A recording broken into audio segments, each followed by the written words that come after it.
चलिए दोस्तों, मैं लेके आया हूँ आपके लिए केमिस्ट्री क्लास 11th का मोस्ट इंपोर्टेंट टॉपिक है। करेंगे इसका सॉल्यूशन, समझेंगे सब बहुत ही सिंपल तरीके से, क्योंकि बुकों में ये बहुत ही ज्यादा लंबा दिया हुआ होता है और कुछ भी समझ में नहीं आता कि इसका जूस क्या है, आपको एग्जाम में कितना लिखना है। तो चलिए दोस्तों, देखते हैं क्या है हमारे पास टॉपिक। हाइड्रोजन परमाणु के लिए बोर मॉडल है क्या, ये समझते हैं। इस मॉडल के महत्वपूर्ण बिंदु निम्न प्रकार से हैं।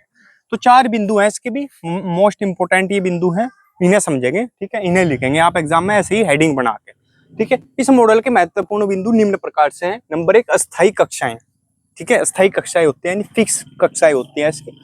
इलेक्ट्रॉन नाभिक के चारों ओर विशेष कक्षाओं में चक्कर लगाते हैं, इन्हें अस्थायी ऊर्जा स्तर कहते हैं। नाभिक, इलेक्ट्रॉन नाभिक के चारों ओर, ठीक है, नाभिक है ये, इसके चारों ओर चक्कर लगाते हैं, ठीक है, विशेष कक्षाओं में चक्कर लगाते हैं, इन्हें क्या कहते हैं, स्थायी ऊर्जा स्तर कहते हैं, ठीक है। तो पहला पॉइंट तो ये है। दूसरा पॉइंट क्या है, कोणीय संवेग का क्वांटीकरण, ठीक है, कोणीय संवेग का क्वांटीकरण, यानी इलेक्ट्रॉन का कोणीय संवेग mvr बराबर होता है nh/2 के, जहां n बराबर 1 2 3 4 एज शून्य होता है, यानी n की जगह 1 2 3 4 हम रख सकते हैं, ठीक है।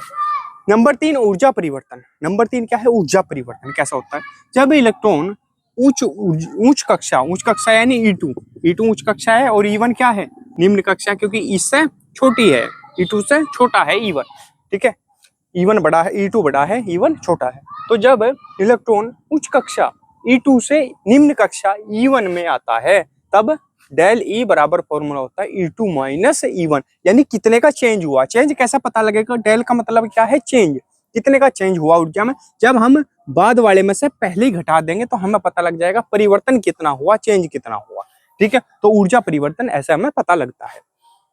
नंबर 4 है ऊर्जा का सूत्र। ऊर्जा का सूत्र क्या होता है, किसी nवीं कक्षा की ऊर्जा En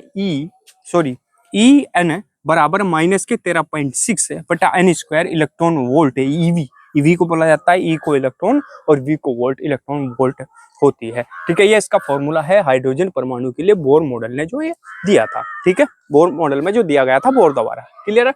तो ये जो 4 मोस्ट इंपोर्टेंट टॉपिक मैंने आपको बताए हैं, ये हेडिंग वाइज ऐसे ही आपको लिखने हैं और इसके अलावा कुछ भी एक्स्ट्रा लिखने की जरूरत नहीं है। स्क्रीनशॉट ले लेंगे आप इसका। दोस्तों, अगर कोई प्रॉब्लम है तो आप कमेंट करके पूछ सकते हैं। तो दोस्तों, अगर वीडियो अच्छी लगी हो तो प्लीज वीडियो को लाइक कीजिए, कमेंट कीजिए और हमारे चैनल को सब्सक्राइब कीजिए और घंटी का बटन भी दबा लीजिए, जिससे आपको हमारी वीडियो की नोटिफिकेशन सबसे पहले मिल सके। मिलते हैं अगली वीडियो में, तब तक के लिए बने रहिए हमारे चैनल पर। धन्यवाद।